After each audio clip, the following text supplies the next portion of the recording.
And we are live.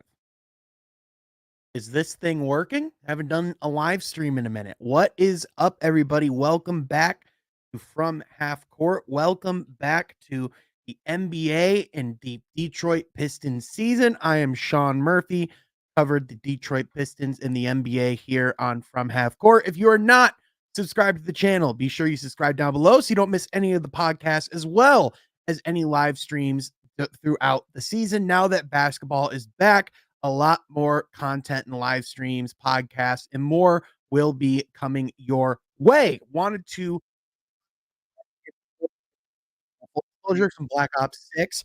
Wanted to talk a little bit about the Pistons falling to 0-2, losing a rough one in Cleveland to the Cavaliers 113-101. The Pistons have played two playoff teams and, in my opinion, have shown the difference between those two playoff teams. So, first of all, I don't want this to just be like a bashing session. This isn't going to be coming on and overreacting or any like venting or anything like that. But I think it's pretty clear, like, where the Pistons have already seen improvements, but I also think it's pretty clear where the Pistons still have gaps, still need to see that growth and improvement throughout the season.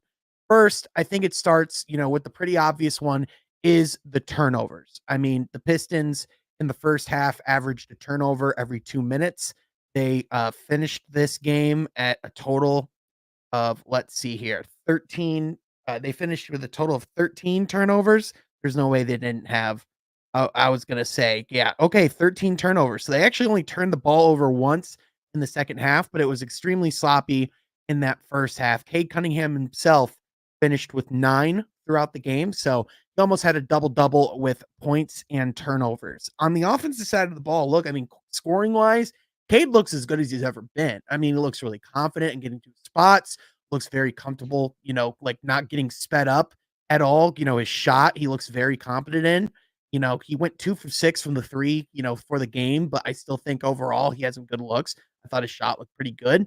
It's just still that turnover battle. And when you have 6 assists to 9 turnovers, that's just not going to be the thing that cuts it. I mean, I think obviously he needs help. He needs guys, to step up alongside him and to give him some additional production. In particular, you need guys like Tobias Harris to step up. You need guys like Jalen Duren to step up. We'll get into those guys in a moment. But, when you are the guy with the ball in your hands as much as he is, when you are the main facilitator, the one that is making everything go, you got to make sure you're being as careful with those decisions as possible. And granted, you're getting nitpicky when you're talking about the ways that Cade needs to improve his game, because there's a lot of areas where Cade is really damn good already. But when you're talking about what is the hurdle of Cade being a good to great player, it has to be the turnovers at this present time. And listen, I think there's a lot of things that you can look at, throughout the rest of the roster and say, there's tangible improvement. Like in particular, I think the shooting is something that this team definitely is a lot better with, this season. This is something that's actually keeping them in games. You look at guys like Tim Hardaway Jr., Malik Beasley have both been, lifesavers for these guys, when it comes to the ability to space the floor, give guys like Jaden Ivey and Cade Cunningham more room to operate on the offensive side of the ball. Malik Beasley in particular has just been a really good sixth man for this Detroit team thus far. He makes plays on both sides of the ball, and he's a really engaged and invested vet. You saw him get the technical foul after defending Ron Holland when he had that, physical altercation with Dean Wade coming up the court with the ball. It's been pretty clear, that Ron Holland is someone that guys are trying to get under their skin and are, looking to press a little bit because of the fact that he kind of walks with that confidence and has that cachet and, has that, type of attitude for someone that is as young as he is. So I think naturally you're just going to see those type of altercations all season, but props to Malik Beasley for stepping in and stepping up there to protect his rookie. Now, outside of the turnovers, to me, when you look at like the areas where, there's just obvious need for improvement, it is the defensive side of the ball. And listen, neither of these teams exactly put on, like a defensive clinic tonight. Both teams shot over 50% from the field.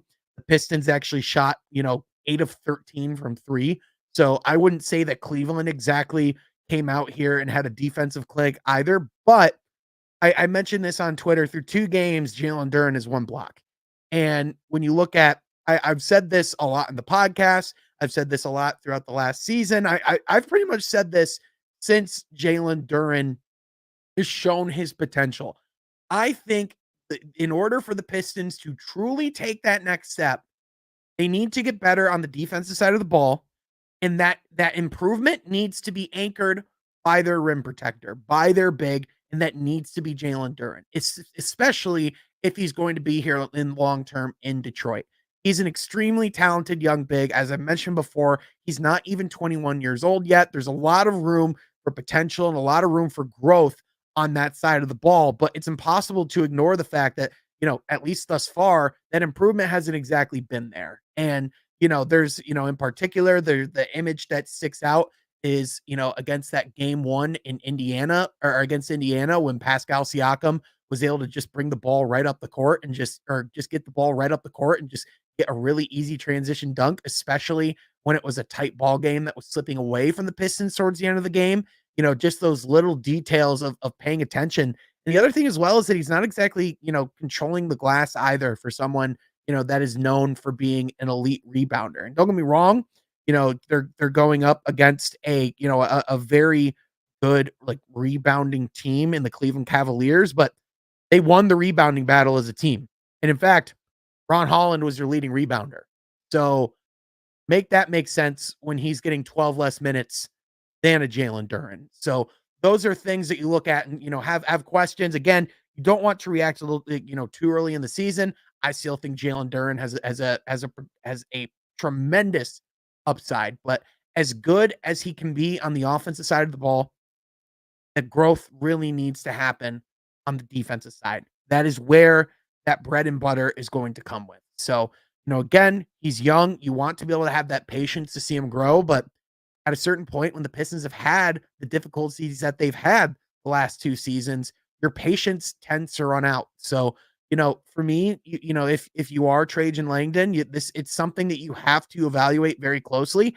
And the tightrope that he's going to have to walk is making sure that he doesn't react too quickly and make a move that's overly drastic. But at the same time, he can't let this linger and be something that affects the team over the long term. Because in my personal opinion, Isaiah Stewart's currently this team's best rim protector, and if that's the case, they're not going to get to 30 wins, especially if that stays that way. And I think you saw the effect of that tonight with Isaiah Stewart only playing 11 minutes and getting 5 fouls.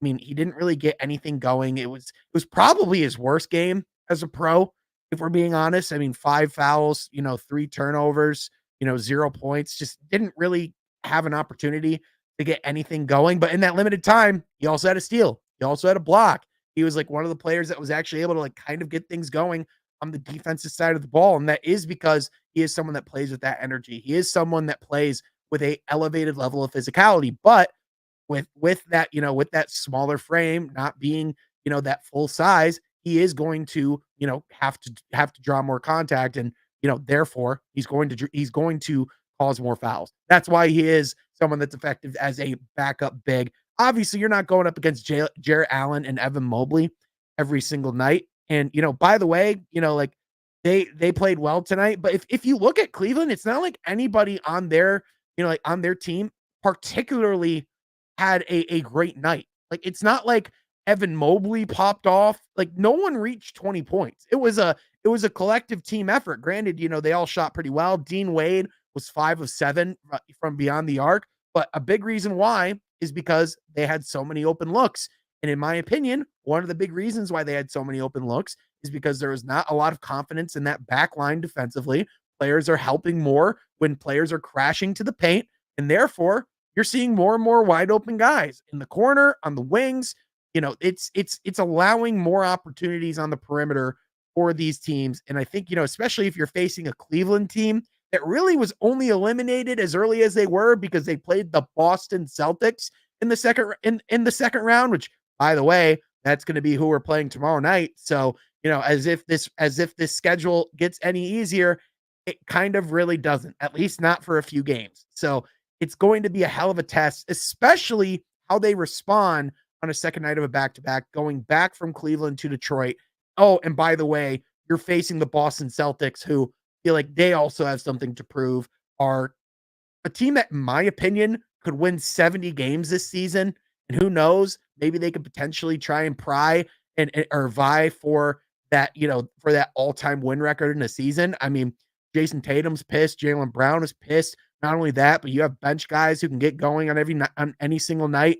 It's going to be a really difficult matchup. And listen, if you want to talk about how the Pistons are going to be able to win a game like that, it starts with with protecting the basketball, not allowing easy turnovers. The last thing that the Boston Celtics need are easy buckets, easy opportunities, extra possessions. That is, one of the best rosters in the history of basketball. And listen, you're going to turn the ball over a few times. I will let you know when you have Drew Holiday and Derek White and those guys that you're going up against, they're going to wreak some havoc, but you have to minimize the blow. You have to keep it reasonable. You have to keep it within reach. And that's really going to be the area where that's going to have to be the focus. But, I think you also, just talking about Tobias Harris, he has kind of struggled on both sides of the court through 2 games thus far. I'd really say more so offensively. He went, the second half without scoring a bucket in against Indiana, and then went the first half without scoring here in Cleveland. The reason why I'm not as concerned about Tobias Harris is because of the fact that he is a pro's pro. He is someone that has been as consistent as long as he has been. I don't know if this is necessarily a sign of like regression, but at the same time, I think the Pistons are going to be, taking advancements this season. I don't know if that's necessarily if Tobias is, their number 2 option offensively. I think he is someone that is a complementary piece, but they do need that reliability. Like he does need to be better than 3 of 9 from the field. He does need to get things going a little bit earlier and a little bit more consistently throughout the game. But, I would say overall, not a ton of concern there, but really the other thing that you just have to look at is just the production that you're getting from your bench, or, in this case, in this game, kind of the lack thereof. We've seen, throughout the last couple of seasons that you've really only been getting production, from 1 or 2 guys from this second unit. And unfortunately, in this game, that was kind of no exception. Mikhail Beasley, we mentioned how valuable he's been. Tim Hardaway Jr. as well, just as far as their ability to stretch the floor, to give these guys, like open threes, that's just something that this team desperately needed. And that's something that, at the very least that they do, at a pretty high level. So Malik Beasley, especially, I would say he more than proved his worth, in a Pistons uniform tonight. Quite frankly, I still don't know how the hell the Pistons got him for only $6 million this season. That's just something that kind of boggles my mind. I think that's kind of a case of the new salary cap. But at the same time, you need more than him to get things going as far as that side of the ball. Look, I think if Isaiah Stewart's in the game more, he has more of an ability to, try and stretch the floor, to be someone that, can be involved in the offense as well. I think a guy that you really need to look to get going, in the second unit is Simone Fontecchio. We've seen how good of a scorer he is, especially if he's given volume, given opportunities. He's someone that is really efficient, but doesn't necessarily need a lot of touches on the offensive side of the ball to get things going. But he is somebody that you do need to get involved. Also, Jaden Ivey, outside of the fouling issues, I'd say he's had a really solid first couple of games, for the Pistons. If you're looking for bright spots, through the preseason and the regular season, I think Jaden Ivey is without question a bright spot for this team. He scored very well on all 3 levels of the court tonight. He was 8 of 16 from the field. He was 2 of 5 from 3. He needs to be better at the free throw line, but if that's like what you're nitpicking from Jaden Ivey, I would say that's a pretty solid performance, from the third year guard. And, you see his athleticism, you see his burst. It's really just about putting all those other pieces together. And I would argue outside of Cade's offensive performances, I would say Jaden Ivey was probably the best Piston tonight outside of like Mikal. And obviously Cade was cooking in that first and third quarter. It's just all the turnovers. You can't look at that and not, acknowledge that that's something that's hurting the team as well. But, I would say overall, like another thing, just looking at like Ron Holland, I love, just still love the energy that he's bringing and the hustle and the effort that he's putting in. You see that through the hustle stats, things like his rebounding, things like his blocks, the things that he is, the things that he is doing on that side. But again, I just think that, you see the small mental errors, the things that make him a rookie, that scuffle that he got into with Dean Wade, where it was very possible he could have gotten a technical foul for that. And quite frankly, I think he probably got pretty lucky that he didn't get teed up for it. So, I think that there's obviously just a lot of areas where this team needs to improve, needs to get better. If we're talking about, like, roster construction, potential needs, I think one thing that's pretty, like, that's I've noticed for sure is that Marcus Sasser doesn't really seem to be in the rotation currently. Is the 3rd point guard a position that the Pistons will need to address down the line? Is that something that they're going to have to look at? And then also, I think as we just look at the season as it goes on and how it evolves, I think the number one thing you have to look at is, can the Pistons get reliable defense and reliable protection on that back line from their rim protector, from Jalen Duren, from that third-year big that we have all talked about has the potential to be a multi-time All-Star with his athleticism, with the things that he can do. No one questions his ability as a passer, had 5 assists tonight. No one questions his ability as a rim runner and as a scorer. I think there's a lot of, I think there's still a lot of potential to grow on that side. But again, I don't really think a lot of that necessarily matters unless he takes those steps as a defender. So that's just my opinion there. Another thing that bothered me was in the first half, whoever J.I. was defending blew past him, something he looked lost. Sometimes he looked lost out there. I would have hoped that would be something he improved on. I think that's something that you can see, improvement on throughout the season. I would definitely agree that, Jaden Ivey still has those moments where, it's just not good enough. But, I think there's a lot of guys that got blown past tonight. I don't think it was just a Jaden Ivey there. I think that's kind of a, yes, and multiple different guys there. I think, just across the board, I think defense has to be better. And that without a question, I think that's going to be the focus from JB and his staff throughout the rest of the season. But I think that's pretty much my thoughts, on this game and, just on where they are at currently. Let me know what your thoughts are, just on where the Pistons are at after these first two in the comment section down below. Where do you think the Pistons could potentially be after the first 10?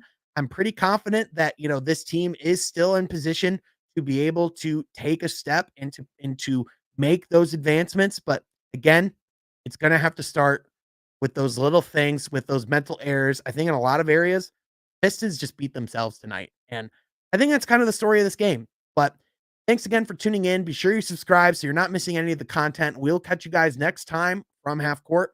Be sure you're subscribed.